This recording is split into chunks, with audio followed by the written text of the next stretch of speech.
Hello students, welcome to UPSC chronicles. और आप integrated NCERT foundation series में polity module देख रहे हैं। पिछले क्लास में हमने कुछ बेसिक बातों को समझा था, जिसमें हमने पॉलिटी को डिफाइन किया था, पॉलिटी के मतलब को समझा था। हमने गवर्नमेंट की डेफिनेशन को भी समझा था। स्टेट क्या होती है, क्या वो चार कैरेक्टरिस्टिक्स हैं स्टेट्स के, चार एसेंशियल एलिमेंट्स हैं स्टेट के, वो भी हमने समझा था। और हमने इन तीनों के बीच रिलेशनशिप भी देखी थी। इसके बाद हमने वेरियस फॉर्म्स ऑफ गवर्नमेंट को देखा।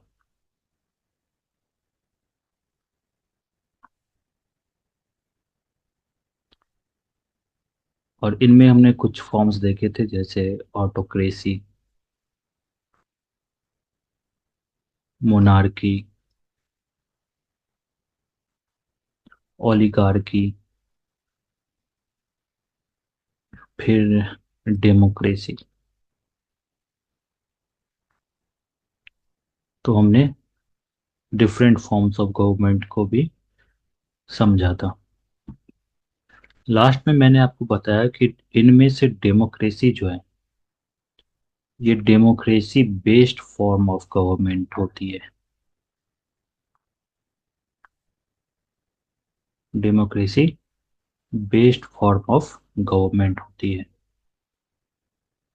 Democracy based form of government क्यों होती है, इस पे हम थोड़ा इसके पीछे बैकग्राउंड को समझने की कोशिश करते हैं। शुरुआत में एक कॉन्सेप्ट आई एक्चुअली वेस्टर्न कंट्रीज में after French revolution, nation state की कॉन्सेप्ट आई।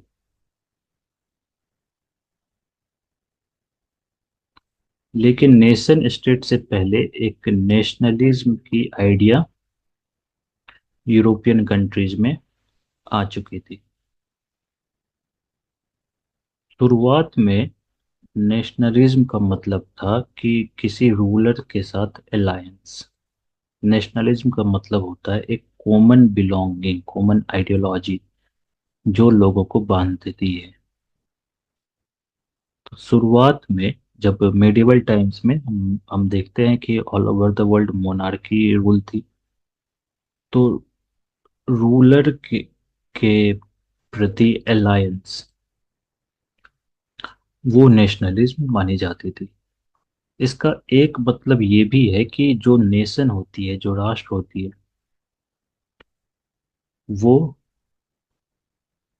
रूलर की होती है। Nation belongs to the ruler, यही कॉन्सेप्ट थी पहले। इसलिए आप देखेंगे कि मॉडर्न इंडिया में जब पढ़ेंगे तो आप इस चीज को आपने नोटिस किया होगा, या जब पढ़ेंगे तो इस चीज को देखेंगे कि जो बॉम्बे एक जो एरिया थी, तो ये पहले पोर्तुगीज के अंडर थी। पोर्तुगीज ने इसको ब्रिटिश को एज ए डॉरी दे दिया था। यानी कि जो रीजन होती है, जो जगह होती है, जो नेशन होती है, वो एक राजा की होती है। Nation belongs to the ruler. लेकिन फ्रेंच रिवॉल्यूशन के बाद इस चीज में चेंज आई, और जो पॉलिटिकल फिलोसफर्स थे, उन्होंने इस आइडिया को ज़्यादा फैलाने का काम किया। और धीरे धीरे लोगों के अंदर ये भावना आई कि नेशन बिलोंग्स टू पीपल। और धीरे धीरे ये आइडिया जो कॉलोनियल कंट्रीज हैं, या जो नॉन वेस्टर्न कंट्रीज हैं, नॉन यूरोपियन कंट्रीज हैं, उनमें भी चली गई, इंक्लूडिंग इंडिया। और इंडिया में भी नेशनलिज्म की कॉन्सेप्ट डेवलप हो गई। The experience to nationalism was different in the metropolis and the colonial countries। और वो हिस्ट्री जब हम पढ़ेंगे तो उसमें हम इस चीज को ज्यादा डिटेल में समझेंगे। अभी आपको बेसिक ये बात समझनी है कि नेशन बिलोंग्स टू पीपल, ये कॉन्सेप्ट अभी जो नेशनलिज्म की वाइडली एक्सेप्टेड कॉन्सेप्ट में ये आती है, that nation belongs to people. Now if nation belongs to people, then the government should be according to the people. The people should decide who will be the government and how the government will work.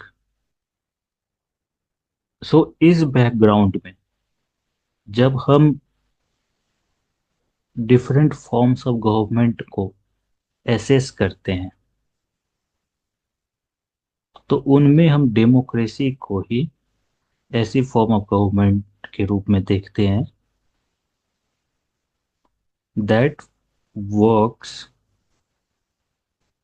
For the people. And it doesn't just work for the people, it is the government of the people. ये लोगों की सरकार है, लोगों की government है, and it is the government by the people. So in the words of Abraham Lincoln, if we try to define democracy, we can very well define it as the gov as the government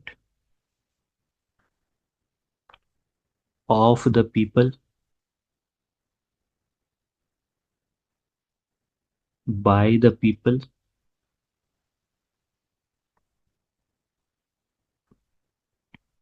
for the people. Democracy is the government of the people, by the people, for the people.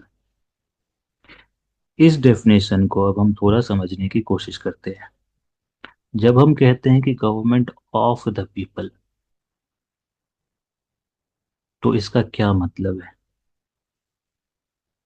Government of the people, लोगों की सरकार कैसे होगी, लोगों की government कैसे होगी democracy? तो ऑफ द पीपल का मतलब है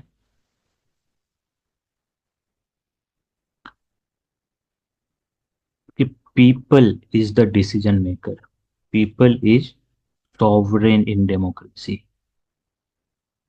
Not any individual, not any institution, but who is the sovereign? People is the sovereign in a democracy, and people has that ultimate decision making power in the democracy. So it is the government of the people. India के case में people की indirect representation होती है और वो हम parliament में देखते हैं. So in case of Indian democracy, parliament is sovereign because parliament represents the people. So of the people का ये मतलब होता है. बाय द पीपल का क्या मतलब होता है? What do we mean by the people? It means that government, who is making government? People is making government, people are making government. So it is the people who forms the government. People form the government. And how they form the government? The most popular method is through election.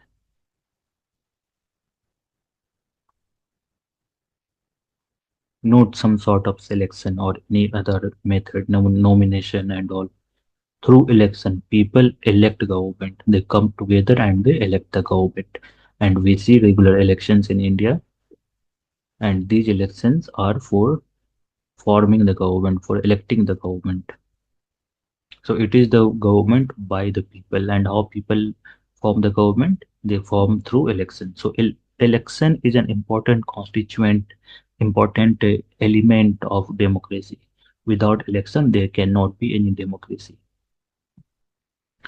If we come to the final part, for the people, democracy is the government for the people. Now, what does this mean? For the government means the government should work for the people, means policy adopted by the government should be people centric. It should work for the people. It should work in the interest of people. The policy must aim at the welfare, dignity, rights, and expectations of the people. So this is for the government. So I hope this definition is clear to you now. There is one another definition of democracy. Democracy has been defined in multiple ways, many ways, and not and all the definitions are not complete. Definition of democracy cannot be complete. So there is one other definition of democracy, and this definition says that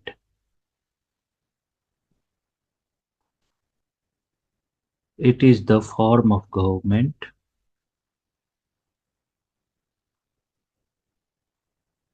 where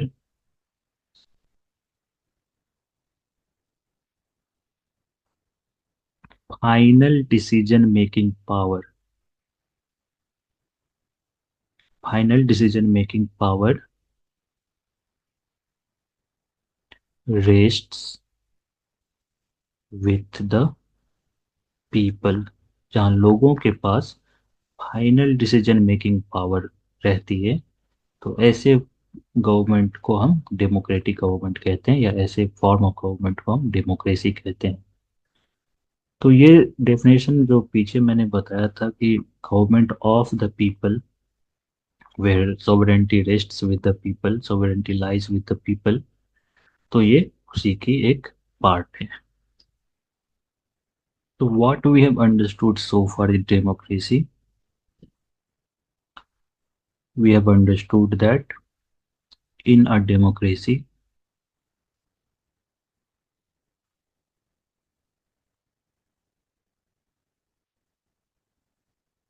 in a democracy, people is sovereign, means final decision making power rests with the people. Second, there has to be election, government should be elected, people should decide how the government will be formed, and government should work for the people, for the expectations of the people, and for the welfare of the people. So these are the basic elements of democracy, and we will develop our idea of democracy on these basic principles. Now let me ask you one simple question. Election is the most important constituent of democracy, or most important element of democracy. But the question you need to ask is, if the ruler is elected by the people, if the ruler is elected by the people, if the government is elected by the people, does that mean the government is necessarily democratic? Does that mean government is necessarily democratic? अगर ruler elected है, तो क्या इसका ये मतलब है कि जो गवर्नमेंट है वो नेसेसरीली डेमोक्रेटिक ही होगी? Let's understand this concept with the help of an example from Pakistan. In Pakistan, in 1999, after the Kargil war, so there was intense pressure on Pakistani government, and there was a high stake for military also in this war. So after losing the war, what Nawaz Sharif government did, he threw the responsibility of this war on military regime.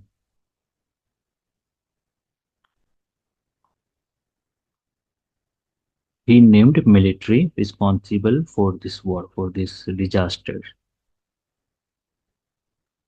and he dismissed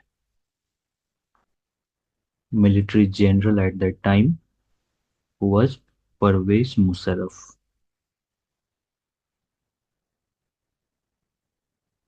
Now, what Pervez Musharraf did? Since Pervez Musharraf commanded the authority of military, so Parvez Musharraf ने military कूप कर दी। Military कूप मतलब military के power से government को topple कर दिया, हटा दिया। हिंदी में इसको कहते हैं सत्ता परिवर्तन।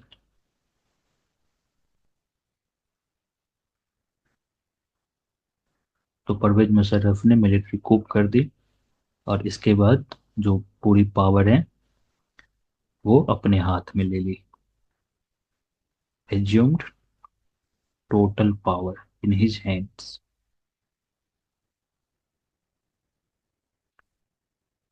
He further and he became the chief executive of Pakistani polity.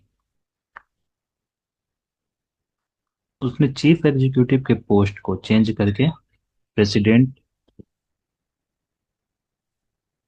की पोस्ट एज्यूम कर ली।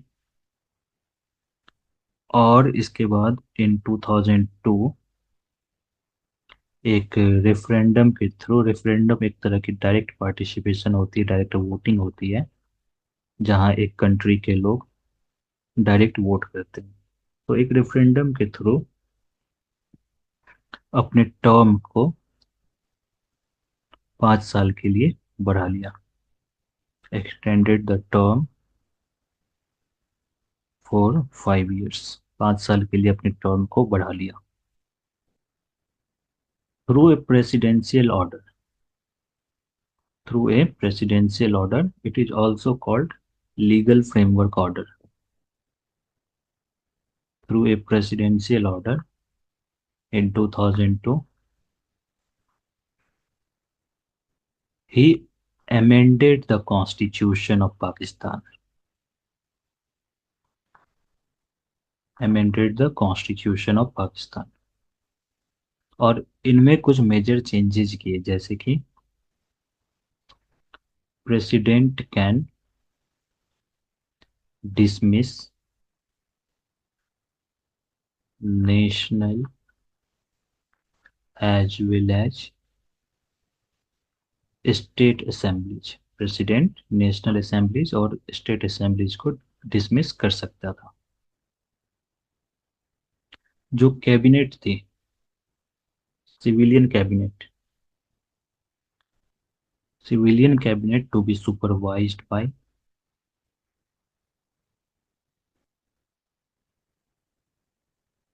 National security council. एक नेशनल सिक्योरिटी काउंसिल एक बॉडी थी जो सिविलियन कैबिनेट को सुपरवाइज करेगी। And this national security council was dominated by military officers. Dominated by military officers.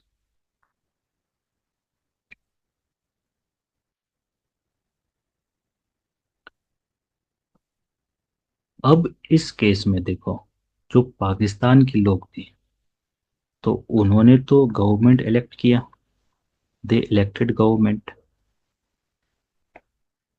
but this government had no final decision making power। This government can make decisions, but it can always be overrun by the president, so this government had no final decision making power। Ultimate decision making power rests with the president। Final decision making power rested with the president, and president was not elected by the people। President who was not elected by the people, not elected by the people, and that president was taking final decision। So can you call this government democratic? Can you call this democracy? Obviously not. So that brings us to the first feature of the democracy.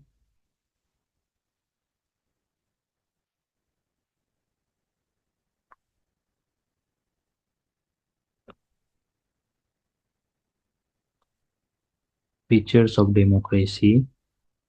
तो features of democracy में जो पहली feature है democracy की, वो क्या है? वो क्या होनी चाहिए? In a democracy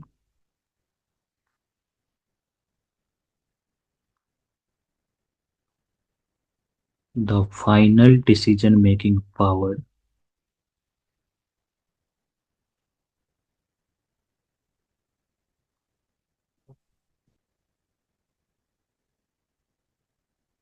must rest with those elected by the people। So democracy में जो फाइनल डिसीजन मेकिंग पावर होती है वो किसके पास होनी चाहिए? उनके पास जिनको लोगों ने इलेक्ट किया है। फाइनल डिसीजन मेकिंग पावर उन्हीं के पास होनी चाहिए जिनको लोगों ने इलेक्ट किया है, तभी गवर्नमेंट लोगों की कहलाएगी। Now let's come to another feature of the democracy, and to understand this feature we will take another example from China and Mexico।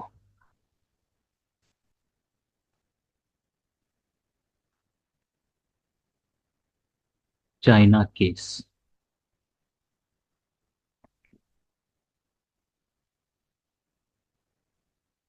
China में हर एक 5 साल पे इलेक्शन होती है।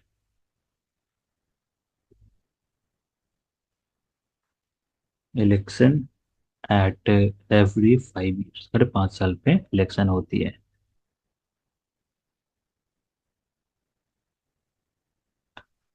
और इस इलेक्शन से जो नेशनल असेंबली है चाइना की, जिसको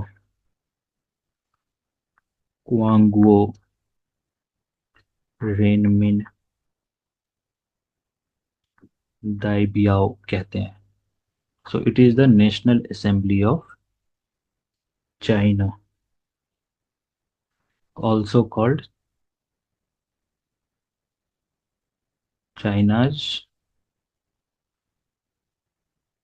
नेशनल पीपल्स कांग्रेस। तो ये चाइना की पार्लियामेंट है, चाइनीज पार्लियामेंट है। And this assembly, this parliament has the power to appoint president. ये जो असेंबली है ये प्रेसिडेंट को अपॉइंट करती है।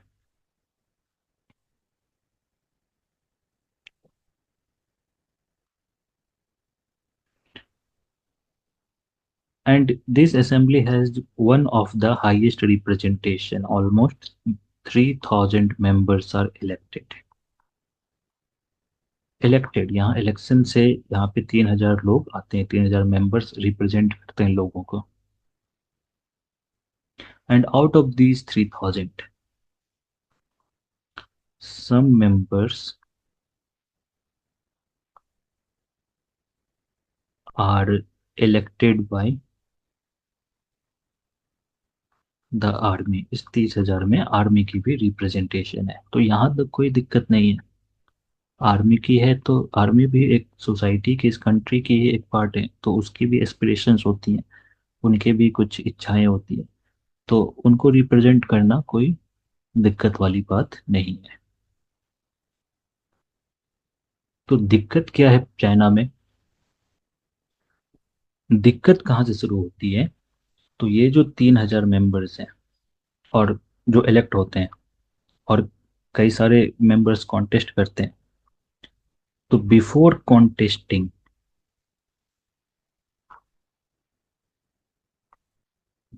Contesting the election,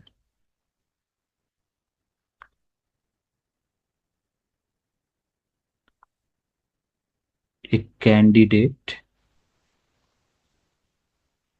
needs permission from Chinese Communist Party of China और पीपल्स कम्युनिस्ट पार्टी। तो चाइनीज कम्युनिस्ट पार्टी है, उनसे परमिशन लेनी पड़ती है इलेक्शन कॉन्टेस्ट करने में। And this Chinese communist party has absolute authority to cancel someone's candidature. तो अ, अब जो सीसीपी के मेंबर्स होंगे या चाइनीज कम्युनिस्ट पार्टी से कुछ एलाइड पार्टीज हैं, जैसे 8 पार्टीज हैं जो चाइनीज कम्युनिस्ट पार्टी से एलाइड है, उनके मेंबर्स को ही परमिशन मिलती है। तो जब भी गवर्नमेंट बनेगी वो चाइनीज कम्युनिस्ट पार्टी की ही गवर्नमेंट होगी। So Chinese communist party always forms the government. Chinese communist party government हमेशा फॉर्म करती है। मेक्सिको के केस में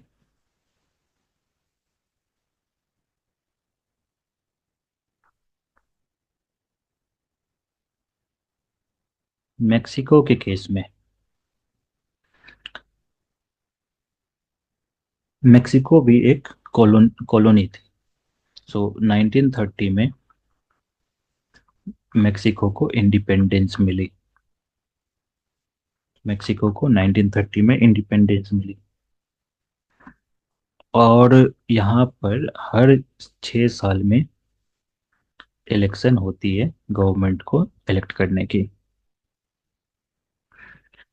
and Mexico has never been under dictatorship और military control.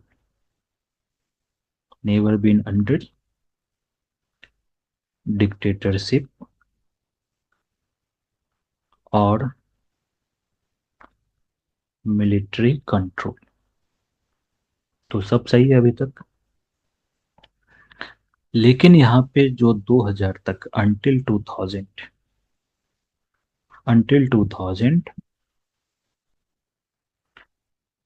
only one party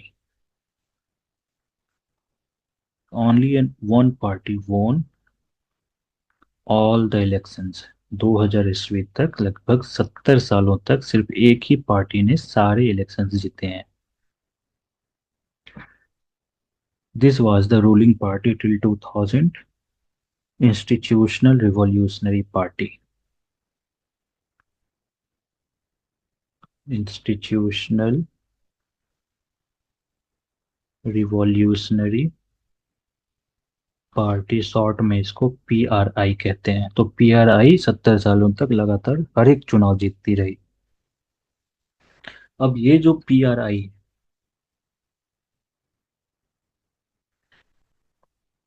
PRI है इसने कई तरह के हथकंडे अपनाए हैं इलेक्शन को जीतने के। So many dirty tricks they have adopted, so many dirty tricks to win the elections. Opposition contested every election but never managed to win a single election because this ruling party, which has been in power for 7 decades, Institutional Revolutionary Party (PRI), it has adopted many dirty tricks which gave them unfair advantage. What are these dirty tricks? जो government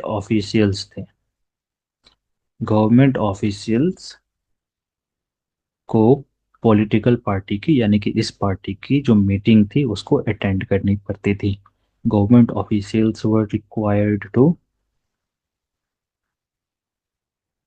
forcefully attend करनी पड़ती थी, compulsorily attend करनी पड़ती थी, attend party meetings.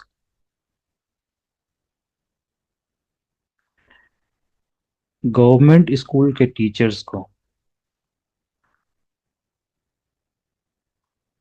they were forced they were used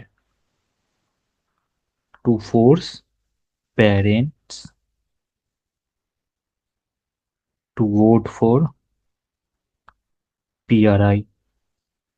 जैसे बच्चे को फेल करा दिया, या मार्क्स देने में वो कम कम मार्क्स देते होंगे, तो इस तरह के कुछ तरीके अपनाते थे, उनको फोर्स किया जाता था, यूज किया जाता था कि वो पेरेंट्स को, बच्चों के पेरेंट्स को फोर्स करे पीआरआई को वोट देने के लिए। और चूंकि ये गवर्नमेंट रही 70 सालों तक, तो इन्होंने अच्छी खासी रिसोर्स इकट्ठा कर ली थी, पैसे की कोई कमी दिक्कत नहीं थी इनको, इनके पास। So it could easily spend large amount of money on election campaign, large spending on election campaigns। और इतने से भी अगर नहीं हुआ तो लास्ट मिनट पे बूथ को ही शिफ्ट कर देते थे। Last minute booth shifting, last minute पे बूथ, जहाँ पे इनको लगता था, जो सर्वे से या जो इनके कुछ तरीके होंगे, मैकेनिज्म होंगे, जिनसे इनको लगता था कि इस जगह से, इस कॉन्स्टिट्यूएंसी से वो हार रहे हैं, तो वहां से बूथ को ही वो लास्ट मिनट पे दूर कहीं शिफ्ट कर देते थे, जिससे जो नॉर्मली लोग वोटिंग करने जाते, जो नॉर्मली लोग वोटिंग करने जाते, तो वो अब नहीं जा सकते। तो चाइना और मैक्सिको में रेगुलर इलेक्शंस होती थी, लेकिन क्या इस इलेक्शन से एक डेमोक्रेटिक गवर्नमेंट की फॉर्मेशन की उम्मीद रखी जा सकती थी? नहीं रखी जा सकती थी।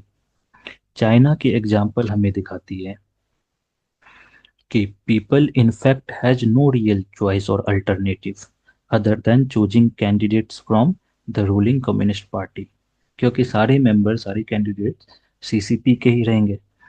तो चाइना, जो वोटर्स हैं, जो इलेक्टर्स हैं, उनको एक रियल अल्टरनेटिव नहीं देती थी, उनके पास कोई चॉइस ही नहीं थी कि सीसीपी के अलावे किसी को इलेक्ट करे। वही मेक्सिको के केस में पीपल हैव चॉइस, लेकिन किस एक्सटेंट तक ये चॉइसेस एक्सरसाइज किए जाते थे? लोगों के पास चॉइस होने के बावजूद भी वो उस चॉइस को की एक्सरसाइज नहीं कर सकते थे। The ruling party could not be defeated even though people wanted it to be removed. So the examples of China and Mexico show that holding regular elections is not sufficient। सिर्फ regular election sufficient नहीं है। The election must offer real choices between political alternatives, and people should be able to use their choices। In other words, every party should have equal opportunity of winning, or better to say, the ruling party has equal chance of losing depending on the voters' mandate। So that brings us to the second feature of democracy। And what is this feature? Regular election necessary condition तो है, but वो sufficient condition नहीं है। Regular election के साथ क्या होनी चाहिए? The election must offer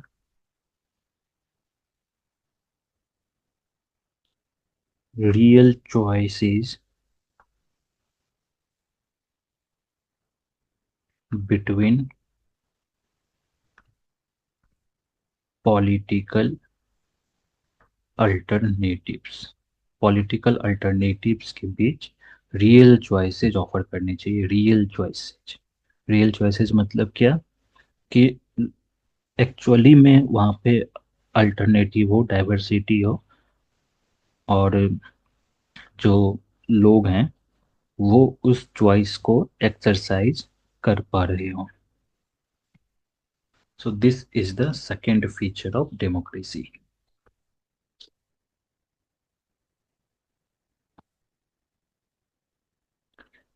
Now, the third feature of democracy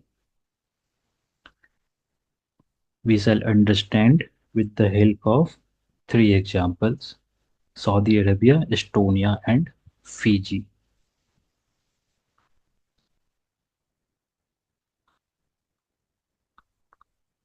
Saudi Arabia,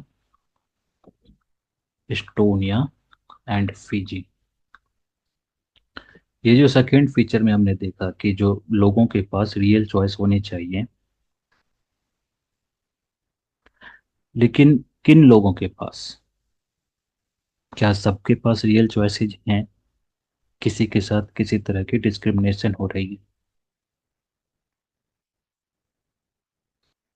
तो the example of Saudi Arabia, Saudi Arabia में क्या होती थी कि 2015 तक,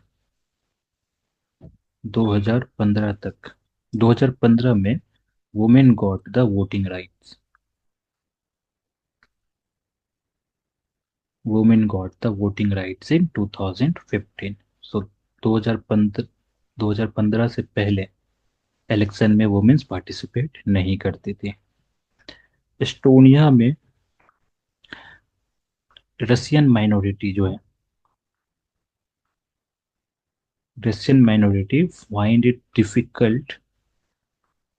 find it very difficult to secure right to vote।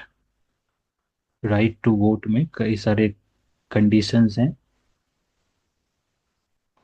और जो रशियन माइनॉरिटी के लिए ये सारे रिस्ट्रिक्शंस हैं कि उनको राइट टू वोट लेने में, मिलने में काफ़ी ज़्यादा मुश्किल का सामना करना पड़ता था, और सारे रशियंस वोट नहीं कर सकते थे। फिजी में जब ब्रिटिश रूल थी इंडिया में, तो इंडिया से कुछ इंडेंजर्ड लेबर्स, जो बंधुआ मजदूर कहते हैं, उसको फिजी ले गए थे प्लांटेशन वर्क के लिए। तो वहाँ पे वो सेटल हो गए, और उसके बाद जो वहीं के वो होके रह गए। तो फिजी में एक दो तरह की क्लास बन गई, डिवीजन हो गई। एक इंडिजीनियस फिजियन हो गए, और एक इंडियन फिजियन हो गए। तो इंडियन फिजियन के साथ डिस्क्रिमिनेशन होती है वहां पे।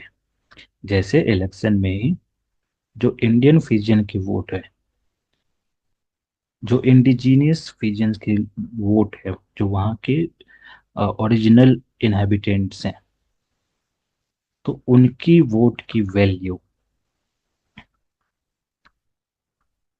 Value of vote of indigenous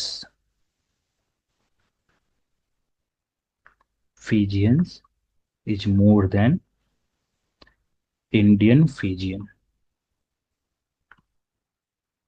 तो यहाँ पे जो गवर्नमेंट बनेगी, वो इंडिजिनस फिजियन के इंटरेस्ट को ज़्यादा ध्यान में रखती है। जैसे मान लो कि एक कैंडिडेट है,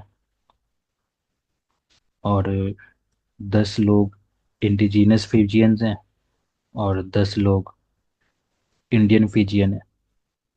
तो ये जो इंडियन फिजियन वोट करेंगे, दो कैंडिडेट हैं, तो ये 10 लोग जो इंडियन फिजियन है, ये बी को वोट करते हैं। तो बी को टोटल वोट कितने मिले? 10 वोट्स। और ये जो इंडिजिनस फिजियन है, ये 10 के 10 ए को वोट करते हैं। तो ए को जो वोट मिलेगी, वो ट्वाइस है, यानी कि इसकी जो वोट की काउंट है वो 20 है। So in that case indigenous Fijians get the upper edge in elections. They get to form their government based on their interest, and the interests of indigenous Fijians are often ignored. Indian Fijians are often ignored. So, in a democracy, what these examples tell us? In a democracy, it is important that you have the right to elect your representatives. And when there is diversity, demographic difference is eminent.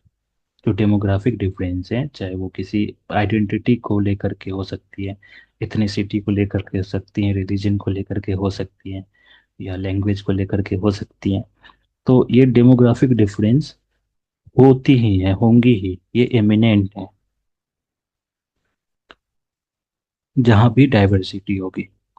And not all communities will have equal number of population. So it become crucial that the minority voices are heard. It could be any type of minority, linguistic, religious or ethnic. So democracy में equality का होना जरूरी है, और equality तब आएगी जब किसी एक सेक्शन को प्रिविलेज नहीं मिलेगी, या किसी सेक्शन के साथ किसी तरह की डिस्क्रिमिनेशन नहीं की जाएगी.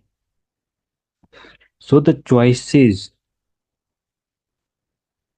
So the choices we talked about earlier, that a democracy should offer real choices to people. So these choices and opportunity should be available to all people on an equal basis. So that brings us to the third feature of democracy. Third feature of democracy,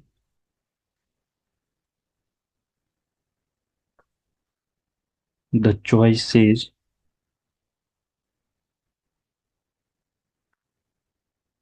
and opportunities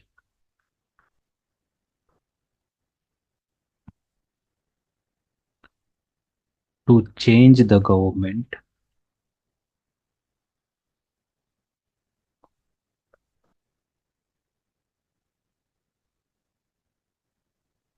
should be available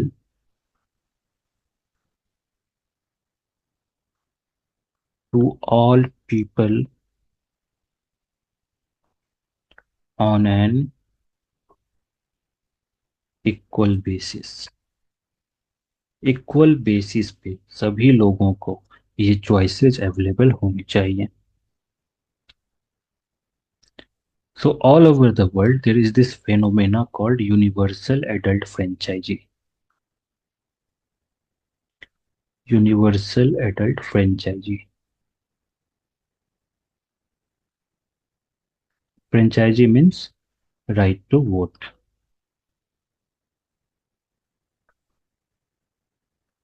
And universal adult means जो universally accepted age है adult की, वो है 18 years. पहले ये 21 years होती थी, जो बाद में 18 years अब मानी जाती है. यानी कि जो भी 18 ईयर्स या उससे अधिक एज के लोग हैं, उनके पास राइट टू वोट होनी चाहिए. This is called universal adult franchise. Now let's assume a situation where the government is elected by the people and everything is fair. There is a free and fair election, there is universal adult franchisee, and the government has the elected government has the ultimate decision making power. But what if after these processes, government tries to act on its own or in a non-democratic manner? For example, in Zimbabwe. So Zimbabwe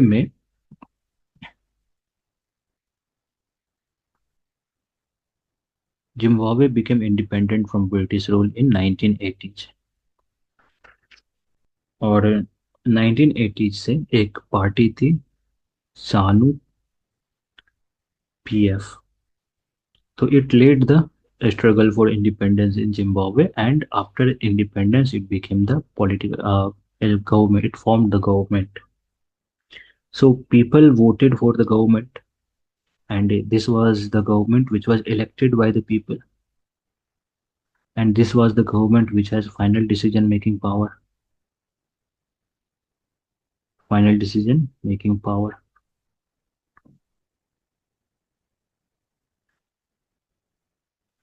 But this popular government This government, popular government, means majority of people elected for this government. So this government, what it did, it amended the constitution, amended the constitution, and significantly increased the power of president, increased the power of the president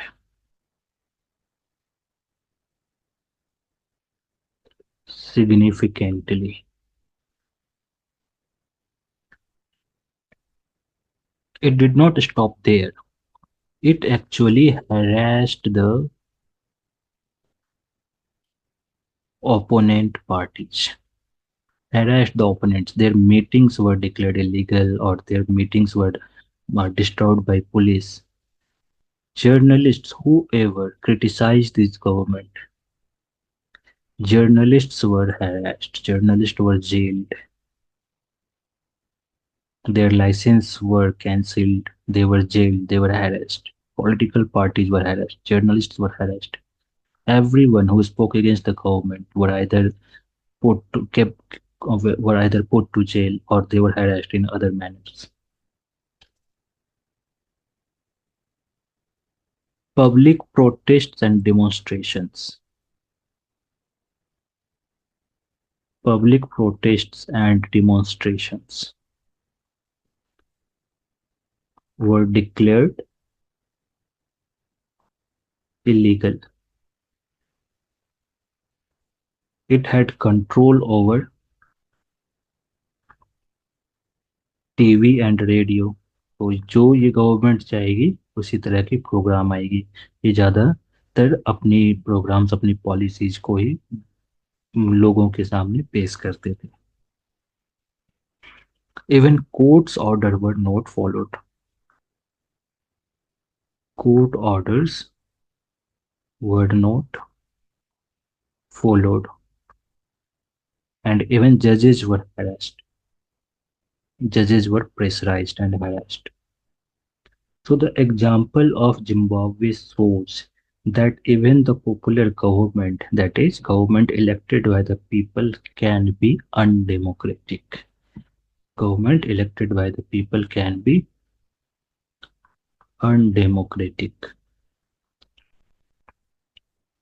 See, there has to be room for normal dissent, where people can express their views and opinions, criticize government policies if they don't like them, where people enjoy certain basic rights, and where the elected government don't become a leviathan. Leviathan का मतलब एक Greek daemon से है, जो जो Hindu mythology में जिसको भस्मासुर कहते हैं, यानी कि जिसने उसे बनाया उसी को वो बर्बाद करने पे तुली हुई होती है। सो ऐसे में गवर्नमेंट जो है, elected government doesn't became the demon. Government या स्टेट इतनी पावरफुल ना हो जाए कि वो अपने ही सिटीजन्स के राइट्स को कुचलना शुरू कर दे। Idea is that therefore it becomes necessary that there is a rule of law. It becomes necessary that there is a rule of law. एक रूल ऑफ लॉ होनी चाहिए, लॉ होनी चाहिए which will decide how things will work, and everything will work according to that law. So there has to be rule of law, not rule of individual, where the government will act according to law. In other words, there has to be proper checks and balances in the functioning of the government. These checks and balances are ensured, और ये जो checks and balances हैं, and these should be ensured through an inviolable guarantee. एक guarantee होनी चाहिए और वो guarantee इनवायलेटेबल होनी चाहिए, यानी कि उस गारंटी को कोई भी खत्म नहीं कर सकता है। So through an inevitable guarantee there has to be checks and balances. और ये जो इनवायलेटेबल गारंटी है, इसको हम कह सकते हैं constitution. Means the constitution should be there, there has to be constitution which will define some basic mechanisms, some basic rules, and these rules cannot be violated. Everything should work, everyone should function according to the rules prescribed in the Constitution. And not only that, there has to be some mechanism, there has to be some institutions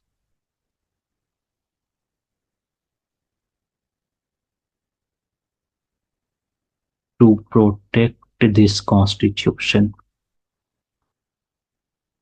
India में ये institution कौन है? ये जो institution है India में वो है जुडिशरी.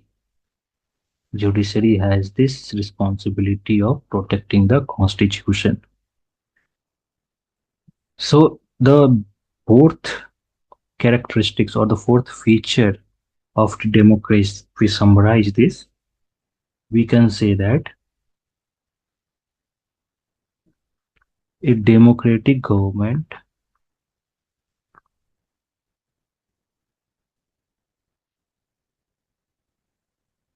must rule within